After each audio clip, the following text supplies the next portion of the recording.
True life is not fellowship, it's discipleship, it's not living, it's life, it's not religion, it's kingdom.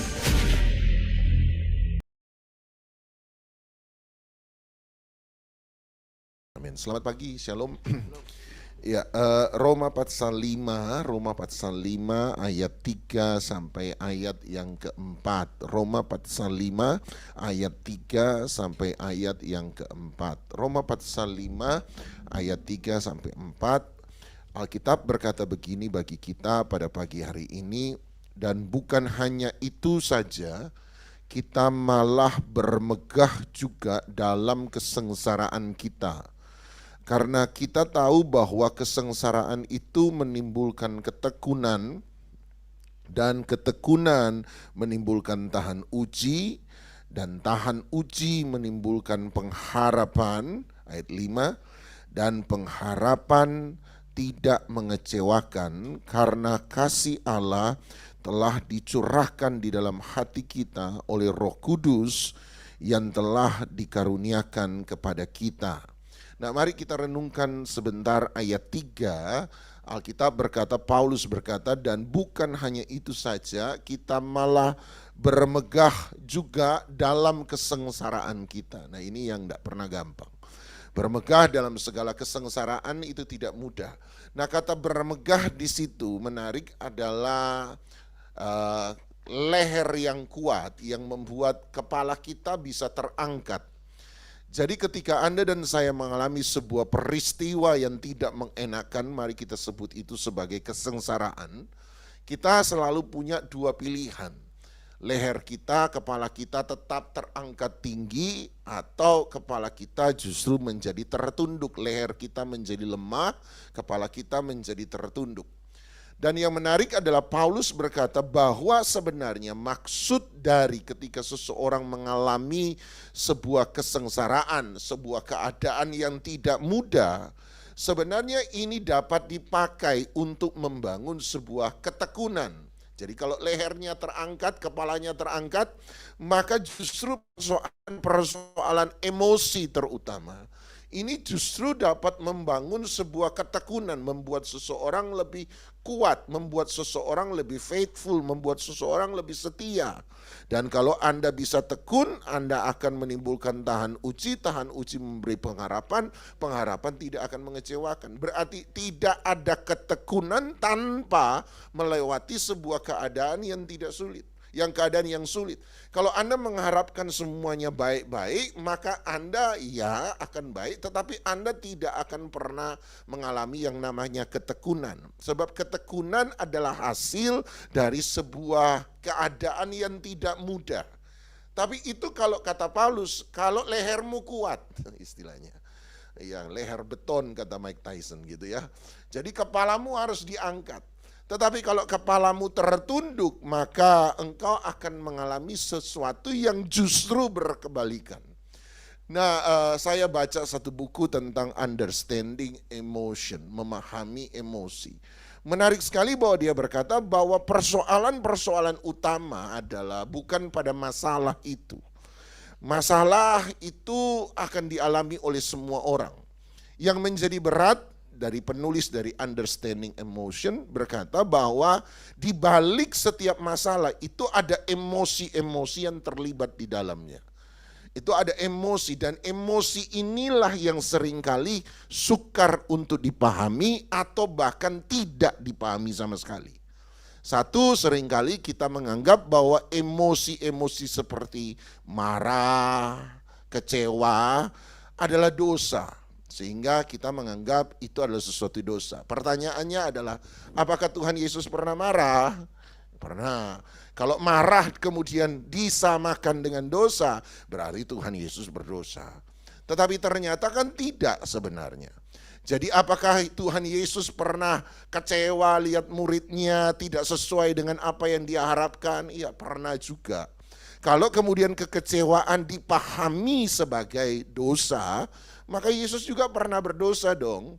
Berarti kan emosi-emosi marah, kecewa sebenarnya bukanlah emosi dosa sebenarnya.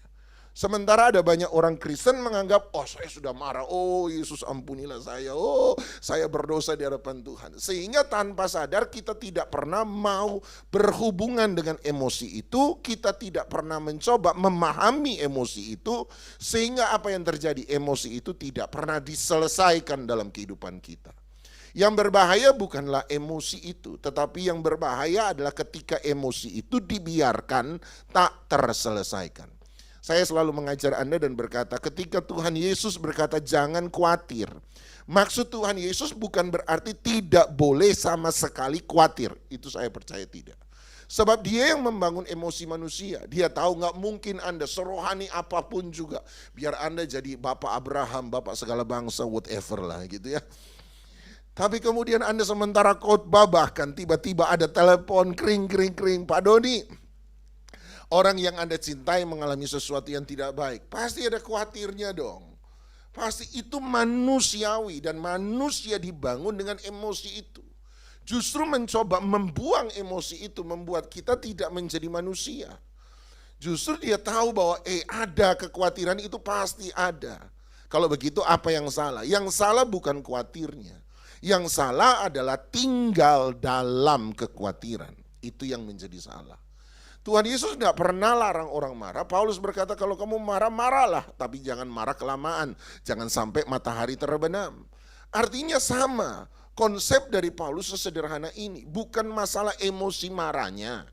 Yang menjadi persoalan utama adalah engkau membiarkan kemarahan itu tak terselesaikan. Tinggal dalam kemarahan. Saya selalu memberi contoh, biasanya hari ini misalnya makan ayam goreng gitu ya. Makan ayam goreng ada sisanya. Ada sisanya Anda tutup, ingatnya sebentar siang masih bisa makan lagi. Lupa, kebanyakan pesta, kebanyakan urusan. Sampai 1 minggu tuh ayam goreng di situ. Pertanyaan saya, setelah minggu depan Anda ingat, oh iya masih ada ayam goreng. Buka tudung saji, berani enggak Anda makan itu ayam goreng? Ayam goreng 1 minggu sudah lama terbiar di situ, berani Anda makan? Enggak. Kenapa Anda berani makan hari ini, Anda tidak berani makan lagi minggu depan? Ya sederhana Pak, sebab selama 1 minggu ketika tidak ditaruh di kulkas, tidak diapa-apakan, maka ayam itu mulai membusuk. Itu yang sama. Emosi ketika muncul seharusnya ketika kita pahami, yuk mari kita selesaikan. Sebab kalau Anda biarkan tak terselesaikan, maka dia membusuk. Dan ketika dia membusuk, Anda simpan, Anda makan itu. Maka itulah yang akan menjadi racun dalam kehidupan kita. Yang berbahaya bukan kekhawatirannya. Yang berbahaya adalah membiarkan kekhawatiran membusuk, tak terselesaikan. Lama-kelamaan ketika Anda biarkan bertahun-tahun, itu akan menjadi racun bagi jiwa kita. Sama, yang berbahaya bukan kemarahannya. Ketika kemarahan dibiarkan tak terselesaikan, dia menjadi racun yang membunuh jiwa kita. Dia berubah menjadi kebencian. Yang berbahaya bukan kekhawatirannya. Yang berbahaya ketika dia berubah menjadi trauma dan ketakutan. Itu yang berbahaya.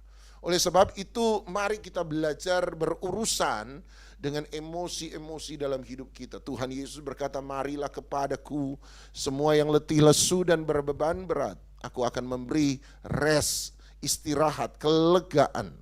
Dia berurusan dengan apa yang ada di dalam. Nah, dari buku itu yang menarik adalah dia memberitahukan tentang 3 akibat.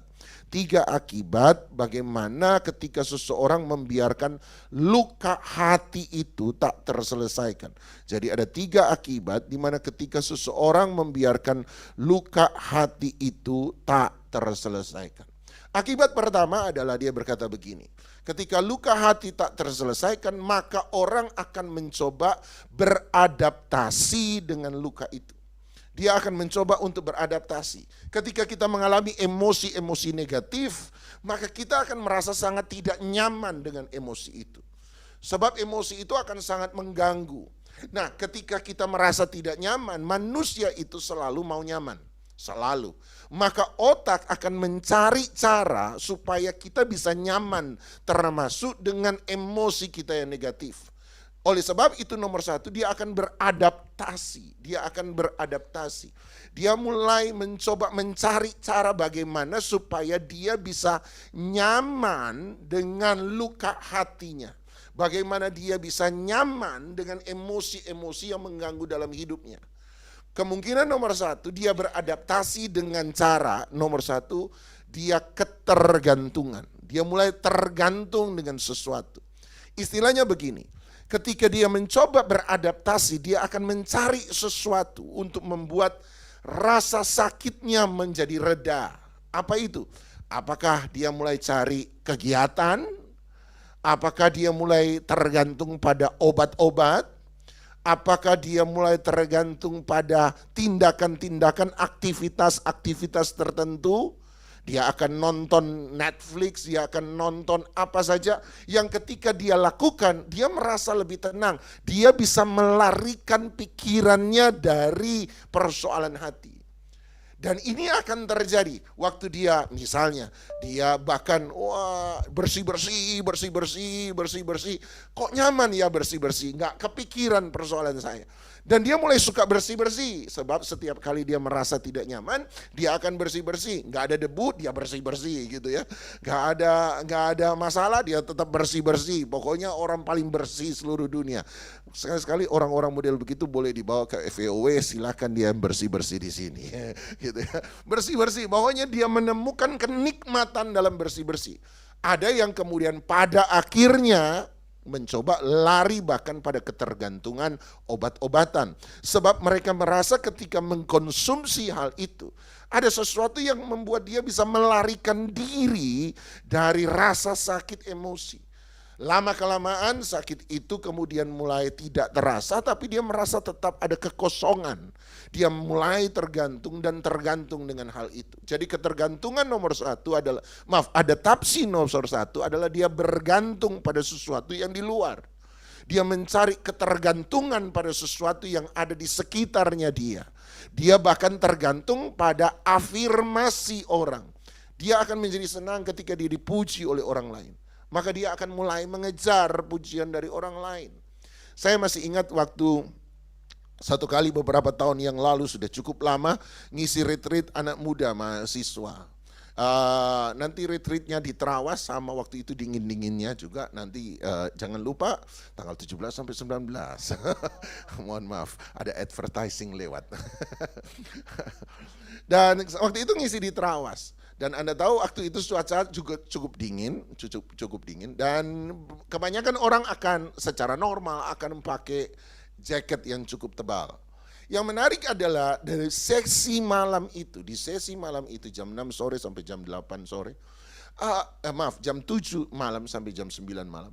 Di sesi itu yang menarik adalah ada satu anak perempuan tiba-tiba pakai baju yang satu tank top. Saya bilang ini antara dia yang aneh atau kita yang aneh gitu ya. Dan saya pikir kenapa dia pakai tank top? Ya badannya cukup bagus, tapi dia pakai tank top. Itu yang menurut saya ada yang aneh gitu ya. Dan biasa pendeta sudah oke, sasaran doa sebentar sudah ketemu satu ya gitu.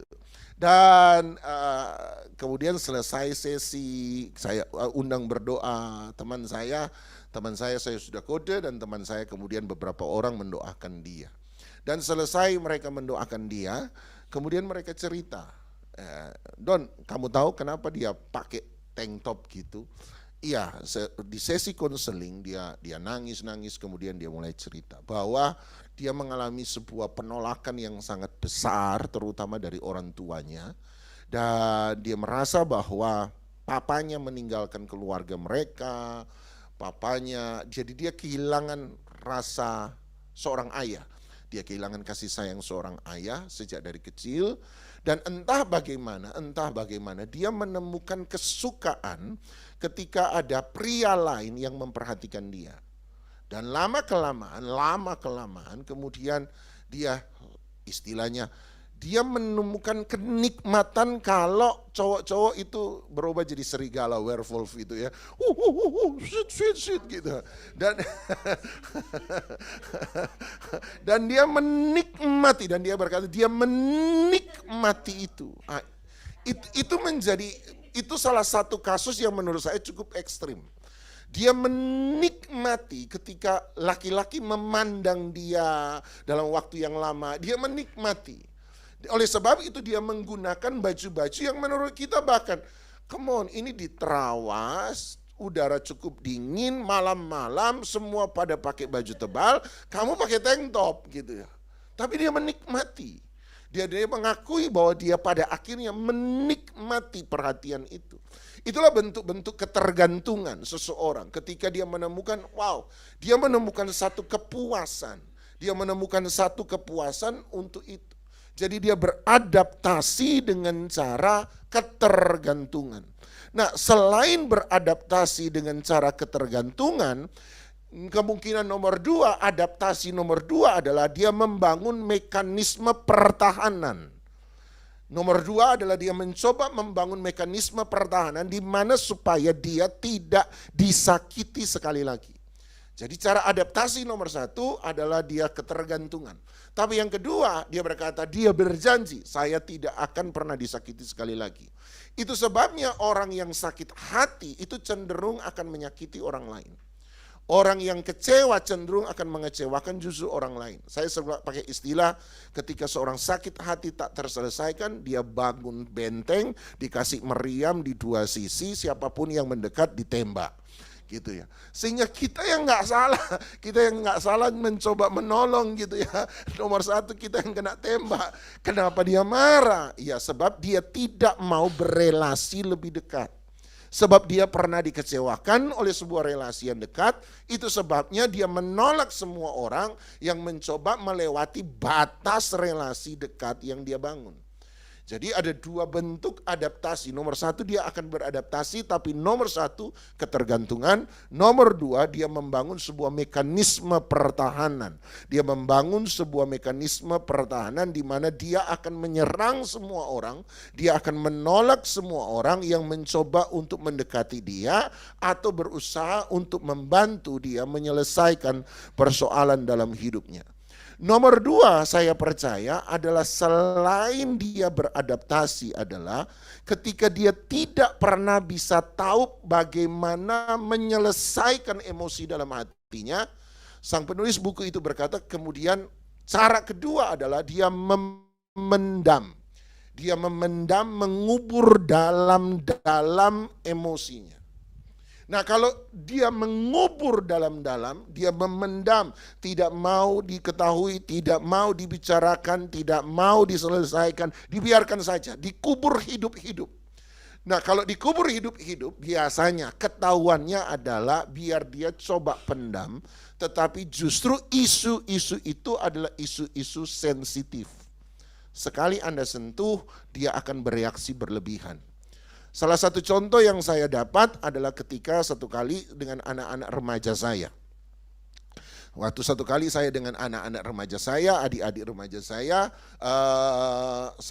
sudah tinggalkan mereka cukup lama, artinya membiarkan mereka, yuk kamu harus belajar dong. Saya dari pemimpin harus berubah jadi kakak, dari kakak harus berubah jadi bapak. Nah sekarang kalian yang naik gitu ya.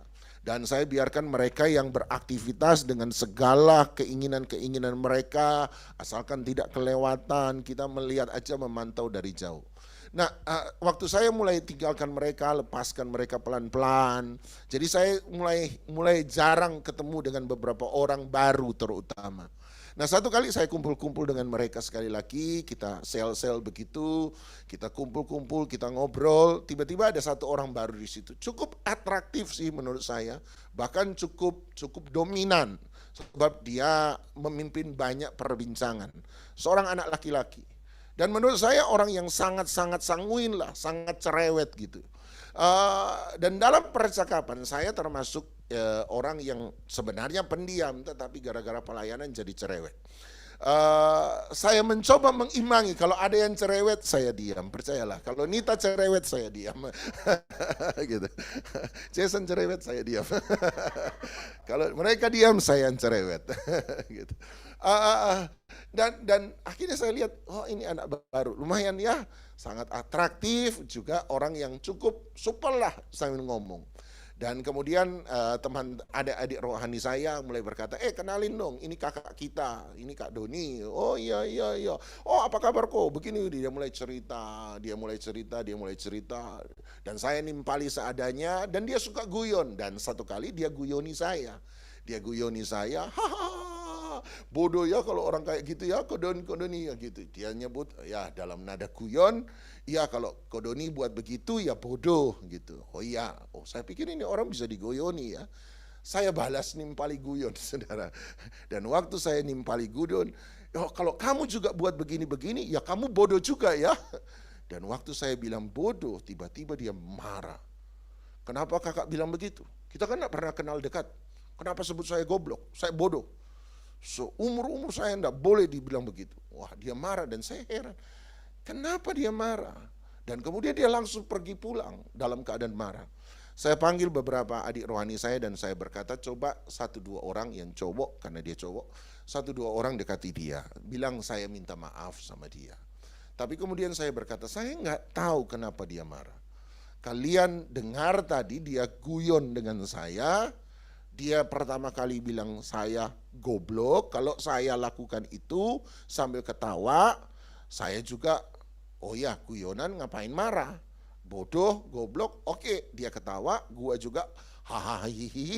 Tapi abis itu ya saya balas, kalau kamu juga begini, ya bodoh juga namanya, goblok juga, jadi sama-sama goblok kita. Tiba-tiba kok dia marah. Jadi dalam percakapan saya tidak tahu, karena dia orang baru, kalian temannya dia, kasih tahu sama dia saya minta maaf. Setelah besoknya saya tanya, gimana? Apa yang dia ngomongkan, apa yang dia katakan. Iya dia masih marah kok.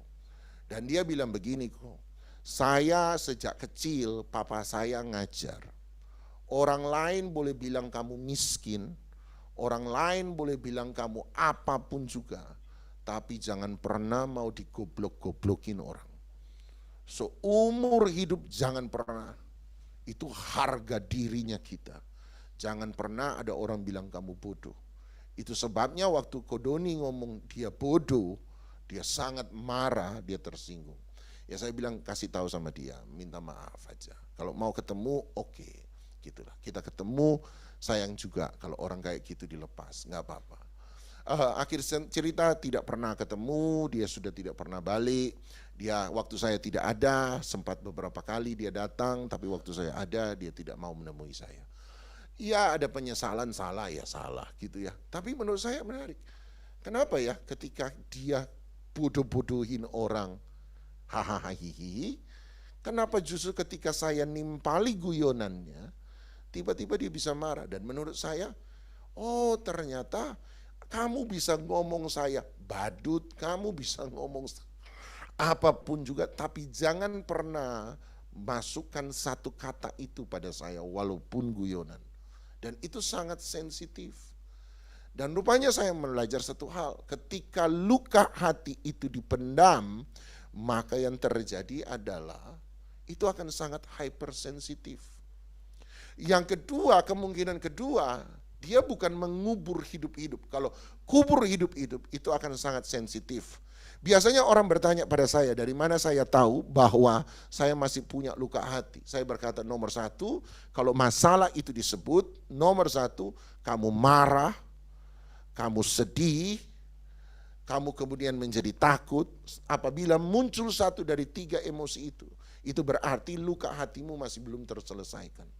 Ada satu teman saya punya masalah soal bisnis dengan restoran dengan temannya, mereka kongsi, kemudian pecah kongsi, dia merasa dibohongi dan sebagainya.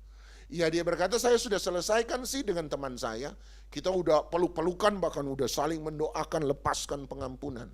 Tapi yang menarik adalah tiap kali teman saya lewat restoran yang menjadi masalah konflik, kalau restoran itu ada sebelah kanan, tiap kali dia lewat tanpa sadar kepalanya otomatis sebelah kiri. Dia nggak pernah mau lihat itu restoran. Kalau dia lewat restoran itu ada di sebelah kiri, otomatis dia akan ke kanan. Jadi saya sampai 1 kali Roh Kudus memberitahukan kepada dia bahwa kamu belum selesai dengan pengampunan. Menurut saya itulah contoh hypersensitif. Walaupun dikubur hidup-hidup itu masih sensitif. Tapi yang kedua, itu bukan dikubur hidup-hidup, dimatikan dulu baru dikubur. Artinya dia menjadi mati rasa dengan itu. Nah, ini yang agak sukar untuk dideteksi. Sebab sangat mati rasa. Anda bilang, kamu punya masalah dengan ini. No, enggak ada. Anda bisa bilang apa saja.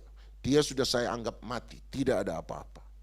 Tidak mau tahu, tidak mau peduli. Jadi dia mematikan sama sekali. Kalau yang pertama masih dikubur hidup-hidup. Kalau dikubur hidup-hidup, sensitif. Tetapi ketika orang memendam, dimatikan dan dia jadi mati rasa dengan persoalan itu agak sukar untuk dideteksi. Biasanya perlu kasih karunia Roh Kudus untuk membukakan itu kembali. Yang ketiga, akibat dari luka hati yang tak terselesaikan, nomor 1 adaptasi. Nomor 2 dia kemudian memendam. Tapi nomor 3 di buku itu dikatakan adalah dia menjadi rendah diri. Itu nyerang identitas. Dia menjadi rendah diri. Ketika dia mengalami sebuah persoalan, dia bukan lagi melihat bahwa dia bukan hanya menjadi penyebab dia bukan hanya melihat menjadi seorang yang mengalami masalah, tetapi dia melihat dirinya sebagai orang yang menyebabkan terjadinya masalah. Kenapa sampai keluarganya rusak? Itu gara-gara saya. Dari dulu sial memang, sudah dikuamia sial memang. Udah dikuamia sial. Jadi saya pergi kemana aja sial. Kalau saya datang jangan dekat-dekat saya. Kalau kamu tidak mau kena sial gitu ya. Jadi itu sudah masuk ke dalam identitas dirinya. Dan saya biasanya katakan kepada orang-orang muda, keadaan tidak menentukan identitas. Kalau Anda mengalami keadaan miskin bukan berarti Anda adalah orang miskin. Persoalannya berbeda, mengalami keadaan miskin, Anda sementara mengalami sebuah situasi. Dan situasi hari ini satu kali bisa berubah di hari depan, setuju ya? Situasi satu kali pasti akan berubah. Tetapi ketika kita mengalami sebuah situasi, kita menjadikan identitas itu tidak bisa berubah. Sampai terjadi sebuah pemulihan total. Jadi Anda bukan mengalami keadaan miskin, tiba-tiba Anda merasa saya orang miskin. Wah, saya bukan mengalami keadaan sial, tapi Anda berkata saya orang sial. Itu sudah berubah menjadi identitas. Anda sudah berkata saya begini, apalagi orang berkata saya sudah begini Pak, sudah dari dulu pemarah, nggak bisa berubah Pak. Kalau sudah begitu itu sudah identitas gitu ya. Ketika jadi identitas, wah itu susah. Saya memang dari dulu begitu Pak, memang dari dulu pemarah. Artinya dia menjadikan masalahnya sebagai identitas dalam hidupnya. Saya ini memang orang berkekurangan. Mengalami keadaan kekurangan beda dengan mencap diri sebagai orang berkekurangan. Mengalami keadaan berkekurangan, itu yang Anda hadapi adalah keadaan. Tetapi mencap diri sebagai orang berkekurangan, itu persoalan mentalitas. Dan saya percaya ada banyak orang boleh kaya, keadaannya kaya, tapi identitasnya, mentalitasnya miskin. Jadi dia boleh keadaannya kaya, ini terbalik. Tetapi dia memasukkan identitas miskin gitu ya. Saya dengar satu khotbah cukup menarik oleh Jose Carroll dan dia berkata, yang menarik adalah seringkali dia berkata begini, justru orang-orang yang kaya sebenarnya itu punya mentalitas miskin. Sebab miskin dan kaya itu sebenarnya bicara soal mentalitas. Nggak percaya? Siapa yang suka ambil handuk di hotel mewah? Orang kaya apa orang miskin ya gitu. Oh iya, yang suka ngambil memang miskin gitu. Sendok di pesawat. First class gitu ya. Kalau sendok plastik sudah nggak ada yang mau sekarang. Tapi kalau first class kan masih dapat sendok logam gitu ya. Dan suka hilang gitu ya. Siapa yang duduk di first class? Orang yang secara keadaan kaya atau miskin? Kaya, Anda bisa duduk di first class kok. Tapi kenapa sendok di first class masih tetap hilang? Ya sederhana, dompetmu kaya tapi hatimu miskin gitu loh. Mentalitas. Dia mengubah menjadi mentalitas dan itu yang terjadi. Pembenaran. Dan hari ini ketika pesan hati Bapa itu sudah sangat lazim sebenarnya. Saya mulai menemukan sesuatu. Zaman-zaman 80 akhir, 90 akhir, hati Bapa masih pesan yang sangat baru. Orang tidak banyak mendengar. Sampai bosan kita ini pembicara retreat. Tiap kali pembicara retreat universitas, tema apa? Hati Bapa. Kita hati Bapa, kita hatinya sudah hati kakek. Sudah kebanyakan hati Bapa. Tapi memang tiap siswa baru dikasih tema hati Bapa, hati Bapa, hati Bapa. Saya bilang sama panitia, enggak ada tema lain Kak selain hati Bapa. Gitu ya. Hati Bapa terus. Sampai ada satu panitia berkata, iya Kak, kakak ngomongnya sudah berkali-kali memang. Tapi jangan lupa, ini penerimaan siswa baru. Jadi tiap angkatan baru, ya hati Bapa. Tiap angkatan baru, hati Bapa. Kita sampai jadi hati kakek, mereka hati Bapa terus. Tapi sekarang pesan hati Bapa sudah sangat luas dipahami oleh orang-orang Kristen yang sudah biasa ke gereja akan sangat paham. Tapi saya menemukan ada satu perubahan, ada satu shifting. Ada beberapa jemaat ketika mengalami masalah emosi kembali lagi. Tiba-tiba dia berkata, iya sih Pak, sebab saya berasal dari broken home Pak. Saya berasal dari broken home. Kalau orang berasal dari broken home memang begitu kan Pak? Ya memang begini saya Pak. Ya karena dari broken home ya Pak, makanya ya saya begini. Haus akan kasih sayang ya Pak, saya cinta Pak. Saya berhaus. Dan lama-lama saya menganggap, jangan-jangan keadaan broken home-mu sekarang dijadikan alasan pembenaran bagi kamu untuk tetap ada dalam hal yang salah. Orang mulai menyadari, oh orang broken home begitu.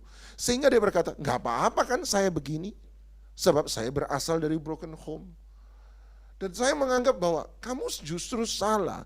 Pesan itu diberi supaya kita bisa memulihkan kondisi emosi kita yang rusak. Tapi hari ini seringkali pesan itu ketika diberi, dipakai menjadi pembenaran untuk tetap tinggal dalam keadaan yang salah. Dia mengubah keadaan menjadi identitas dalam hidupnya. Tuhan Yesus berkata bahwa manusia hidup, artinya identitas manusia bukan hanya dari roti saja, tetapi identitas manusia dari setiap firman yang diucapkan dari mulut Allah. Itu yang saya percaya, bahwa identitas dibangun bukan berdasarkan keadaan, identitas dibangun berdasarkan firman Tuhan. Hal yang paling banyak saya beri contoh adalah kisah Gideon. Dia sementara pengecut, dia sementara bersembunyi. Tetapi kepada sang pengecut dan sementara bersembunyi, malaikat Tuhan datang dan berkata, engkau pahlawan yang gagah berani. Kenapa malaikat mengatakan demikian? Sebab bukan keadaan yang menentukan identitas, tetapi firman Tuhanlah yang menciptakan engkau, yang menentukan identitas dalam hidupmu. Walaupun keadaanmu sementara takut, engkau sementara bersembunyi, engkau pengecut, tetapi engkau adalah pahlawan yang gagah berani yang diciptakan oleh Tuhan. Gideon berkata, tetapi aku berasal dari suku yang paling kecil, keluarga yang kecil, anak paling kecil. Kembali lagi dia berkata, keadaan menentukan identitas. Tapi Tuhan kemudian berkata, lihatlah aku mengutus kamu untuk menjadi penyelamat atas Israel. Artinya identitas biarlah ditentukan oleh kebenaran firman Tuhan. Periksa firman Tuhan. Apa identitas Tuhan dalam hidup kita? Dia sebut engkau pahlawan gagah berani. Dia sebut Anda pemenang, bahkan lebih daripada pemenang. Dia sebut engkau raja wali yang naik tinggi dan tinggi. Dia sebut engkau berlari dan tidak akan pernah lelah. Engkau terbang, engkau akan mengatasi segala sesuatu. Permulaanmu boleh kecil kata firman Tuhan, tetapi kesudahanmu adalah hal yang besar. Roh yang ada di dalam kamu lebih besar daripada roh yang ada dalam dunia ini.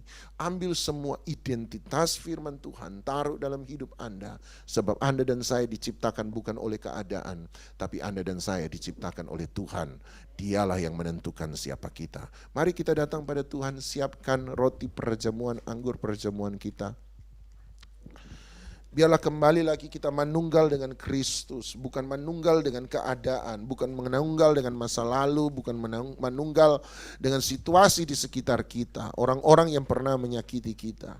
Saya suka satu kalimat yang berkata, kita terlalu banyak memikirkan orang-orang yang menyakiti kita sehingga kita tidak lagi punya waktu untuk memikirkan orang-orang yang mencintai kita. Kita terlalu banyak menghabiskan fokus kita untuk mereka yang membenci kita sehingga kita tidak lagi berfokus kepada orang-orang yang peduli dengan kita. Hari ini adalah belajar untuk melihat bahwa hidupmu bukan produk dari sebuah kegagalan. Hidupmu bukan produk dari sebuah masa lalu, hidupmu bahkan bukanlah produk dari sebuah keadaan. Hidupmu, Anda dan saya adalah produk dari penciptaan Tuhan. Dia menciptakan dengan firman-Nya. Kita ada sebagai hasil dari firman-Nya. Kita ada sebagai hasil dari buah tangan-Nya. Sebab Dia membentuk tanah liat.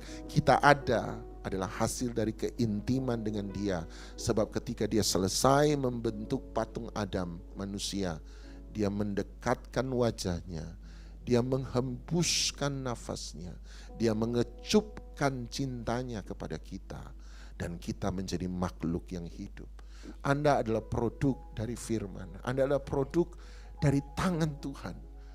Waktu Dia ciptakan terang, Dia tidak mau tangannya kotor. Waktu Dia ciptakan laut, daratan, Dia tidak biarkan tangannya kotor. Waktu Dia ciptakan binatang, Dia tidak biarkan tangannya kotor. Waktu Dia ciptakan matahari, bulan dan bintang, tangan Tuhan tidak pernah kotor. Tapi waktu Dia ciptakan manusia, Dia pakai tangannya, ambil seonggok debu tanah, dan hari itu tangannya kotor. Dia ciptakan kembali semua. Dia dekatkan wajahnya. Waktu Dia ciptakan matahari, bulan, bintang, Dia tidak memberi kecupannya. Waktu Dia menciptakan burung dan ikan, Dia tidak memberi kecupan cintanya. Waktu Dia menciptakan terang, Dia tidak memberi kecupan cintanya. Hanya ketika Dia menciptakan manusia, Dia mendekatkan wajahnya dan Dia memberi kecupan cintanya. Disitulah Anda dan saya hidup. Manusia adalah makhluk yang membutuhkan cinta. Manusia adalah makhluk yang membutuhkan orang lain. Coba Anda lihat, kalau anak kuda lahir, hitungan jam dia sudah bisa jalan sendiri. Kalau anak sapi lahir, hitungan jam dia bisa jalan sendiri. Artinya tanpa induk seandainya, tanpa induk, dia bisa survive, dia bisa bertahan. Tapi lihat bayi manusia ketika lahir, butuh 1 tahun untuk jalan. Artinya tanpa induk, tanpa orang lain, manusia itu tidak bisa bertahan dalam dunia ini. Manusia lahir membutuhkan sebuah relasi. Sebab manusia adalah hasil dari sebuah relasi. Tuhan memberi kecupan cintanya bagi Anda dan saya. Apa yang lebih berarti dari itu? Selain menyadari bahwa pencipta seluruh alam semesta mengecup Anda dan saya dengan cintanya sehingga kita ada di muka bumi ini. Apa yang lebih berarti dari itu? Tidak heran ketika manusia jatuh dalam dosa, dia datang kembali ke muka bumi. Tangannya bukan hanya kotor, tetapi tangannya berdarah, supaya dia bisa menciptakan Anda dan saya menjadi pribadi yang baru di dalam Dia. Yang lama sudah berlalu dan yang baru sudah datang.